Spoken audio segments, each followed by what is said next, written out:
Salam untuk kita semua. Saya dari kelompok 3 sebagai moderator dan ada kedua teman saya, Maria Magdalena Nono dan Wanti Nauk. Jadi dari kelompok kami ini kami memperoleh materi tentang bully. Jadi langsung saja pada materinya. Bully adalah segala bentuk penindasan atau kekerasan yang dilakukan dengan sengaja oleh satu orang atau sekelompok orang yang lebih kuat dan berkuasa terhadap yang lain, dengan tujuan berkuasa terhadap orang lain. Hal tersebut dilakukan secara terus-menerus sebagai usaha mengontrol dan menekan korban dengan kekuatan yang dimiliki pelakunya. Saya Wanti Nauk, saya akan melanjutkan materi pengertian bullying menurut para ahli. Yang pertama, menurut Siswanti dan Wida Yanti. Menurut mereka berdua, perilaku bullying ini merupakan salah satu bentuk perilaku agresif, seperti ejekan, hinaan, dan ancaman yang seringkali merupakan sebagai suatu pancingan yang dapat mengarah ke agresif. Yang kedua, menurut Smith dan Thompson, menurut mereka berdua, bully ini diartikan sebagai seperangkat tingkah laku yang dilakukan secara sengaja dan menyebabkan kecederaan fisik serta psikologis yang menerimanya. Sehingga dapat diartikan bahwa perilaku bullying ini menyerang korban secara sadar dan sengaja tanpa memikirkan kondisi korban. Yang ketiga, menurut Barbara Coloroso. Menurut Barbara Coloroso, bullying adalah tindakan bermusuhan yang dilakukan secara sadar dan disengaja yang bertujuan untuk menyakiti korban, seperti menakuti melalui ancaman agresif dan menimbulkan teror. Yang keempat, menurut Always, bullying merupakan perilaku yang ditujukan untuk melukai siswa lain secara terus-menerus tanpa sebab. Baik, materi selanjutnya yaitu jenis-jenis bullying. Yang pertama itu secara verbal. Jenis bullying secara verbal ini merupakan perundungan dengan cemooh, makian, dan ejekan tanpa henti. Yang kedua, secara fisik. Jenis ini dilakukan dengan tindakan kekerasan fisik seperti menendang, memukul, dan lain sebagainya. Yang ketiga, secara relasional. Nah, jenis ini merupakan perilaku tersembunyi seperti pandangan agresif, mengejek menggunakan bahasa tubuh. Yang terakhir yaitu secara elektronik, yaitu sistem bullying yang dilakukan oleh seseorang melalui media dengan cara mempermalukan orang tersebut dengan chattingan atau postingan-postingan di sosial media.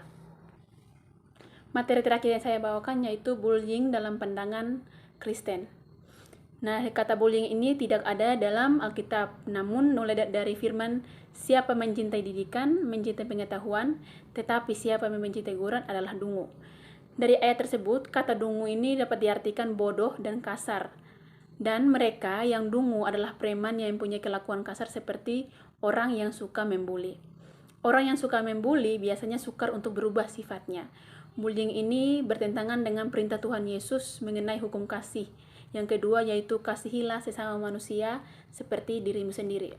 Jadi kita sebagai orang Kristen haruslah kita mengasihi sesama kita dan tidak saling membuli, karena salah satu bukti kita untuk mengasihi Tuhan yaitu dengan mengasihi sesama kita. Baik, shalom, saya Maria Nono akan melanjutkan materi mengenai istilah bullying yang perlu diketahui oleh umat Kristen. Yang pertama, intimidasi fisik. Intimidasi fisik adalah bullying yang berbentuk kekerasan badan, yaitu bisa berupa kekerasan fisik seperti pukulan, tendangan, dorongan, dan lain sebagainya yang dilakukan oleh si pelaku. Yang kedua adalah intimidasi emosional, yaitu bullying yang melibatkan faktor lain selain interaksi fisik, seperti melibatkan emosional seperti menghujat, memaki, dan lain sebagainya dalam bentuk verbal yang dilakukan oleh si pembuli atau pelaku.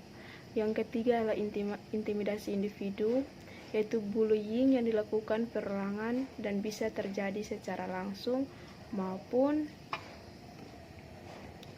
online, yaitu bullying yang dilakukan oleh seorang ataupun seseorang terhadap korbannya, yaitu bisa berupa kekerasan fisik maupun emosional, dan juga bisa dilakukan secara langsung seperti memukul, menendang, atau bisa juga melalui kata-kata verbal seperti pada dunia maya melalui media-media sosial. Yang keempat yaitu intimidasi kelompok, yaitu bullying yang dilakukan bersama-sama atau beramai-ramai terhadap seseorang. Nah, pada bullying ini biasa dilakukan oleh seseorang atau sekelompok orang terhadap korban bullyingnya itu satu orang. Bullying intimidasi kelompok ini bisa berupa intimidasi fisik maupun emosional. Intimidasi ini juga bisa dilakukan di dunia maya atau di dunia nyata, bisa berupa kekerasan fisik maupun melalui verbal. Yang terakhir atau yang kelima yaitu intimidasi sosial. Bullying yang sering terjadi di masyarakat secara tersembunyi karena kurang bisa terlihat. Nah, bullying ini yang dilakukan oleh si pelaku, dia melakukannya secara diam-diam, tidak secara terang-terangan. Ini bisa melalui verbal, yaitu melalui dunia maya, melalui media-media sosial yang dia punya. Itu dia menyerang si korban dengan baik. Saya akan melanjutkan materi yang berikutnya, yaitu mengenai dampak kesehatan mental akibat bullying. Yang pertama adalah perasaan cemas hingga depresi. Ketika seorang anak mengalami kekerasan fisik atau mengalami yang namanya bullying, anak tersebut akan selalu cemas sehingga kepikiran terus-menerus mengakibatkan anak tersebut depresi. Hal ini tidak boleh terus berlanjut sehingga membutuhkan penanganan khusus dari orang tua atau perhatian khusus dari orang tua, guru, dan teman-temannya. Yang kedua, akibat dari kekerasan bullying adalah sulit tidur. Ketika seseorang anak mengalami yang namanya kekerasan fisik, kekerasan mental, atau yang disebut biasa dengan bullying, anak tersebut akan sulit untuk tidur. Mengapa demikian? Karena ketika anak tersebut mencoba untuk tidur, dia akan terus kepikiran dengan apa yang dialaminya. Walaupun dia sudah tidur, tetapi hal tersebut akan terbawa dalam mimpinya sehingga anak tersebut akan terbangun. Yang ketiga adalah menjadi kurang nafsu makan. Ketika seorang anak sudah mengalami bullying, dia akan merasa cemas. Yang kedua, sulit tidur. Dia akan berakibat selanjutnya kepada nafsu makannya. Nafsu makannya itu akan menjadi berkurang, mengakibatkan anak tersebut kekurangan gizi sehingga pertumbuhannya itu kurang baik.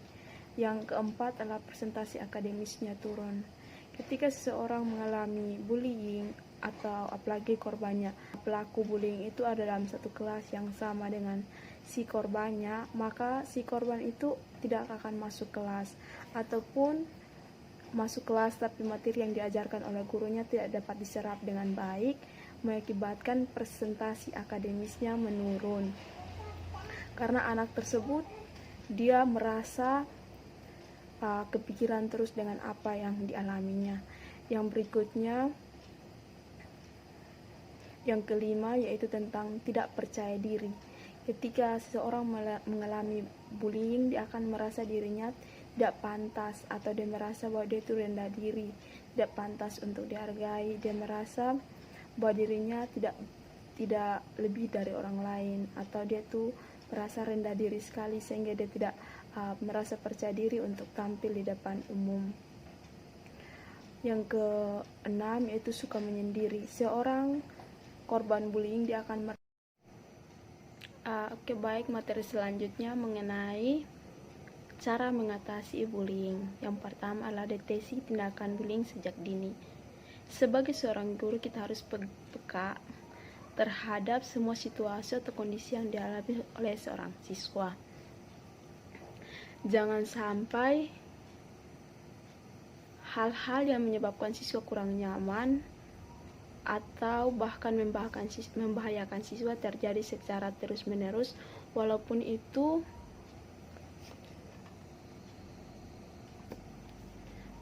kita anggap sebagai hal yang sepele. Kita harus peka terhadap semua situasi dan segera hapuskan bibit-bibit bullying itu agar tidak terjadi bullying yang lebih besar lagi, seperti candaan antara teman yang selalu memanggil nama temannya dengan nama ayahnya, mengatakan temannya bodoh, jelek, menghina fisiknya, dan lain sebagainya. Sebagai seorang guru, kita harus memanggil siswa tersebut dan memberikan pengertian bahwa itu tidak boleh dilakukan oleh siswa tersebut kepada temannya. Yang kedua adalah mengenai tentang memberikan sosialisasi terhadap bullying, memberikan sosial terkait bullying. Bullying yang terjadi di sekolah sering menjadi bahan pemberitaan baik di media sosial maupun media-media lainnya. Seringkali kejadian bullying ini terjadi karena kurang pengetahuan dan juga pemahaman tentang bullying. Hal penting harus dilakukan oleh pihak sekolah adalah melakukan sosialisasi kepada seluruh warga sekolah seperti guru, siswa, pegawai, dan yang lainnya, agar mereka paham betul tentang apa itu bullying dan akibat dari bullying itu, sehingga mereka tidak melakukan bullying. Jika semua orang memahami betul bentuk-bentuk bullying, baik itu yang secara kecil, mereka tidak akan melakukan bullying tersebut, sehingga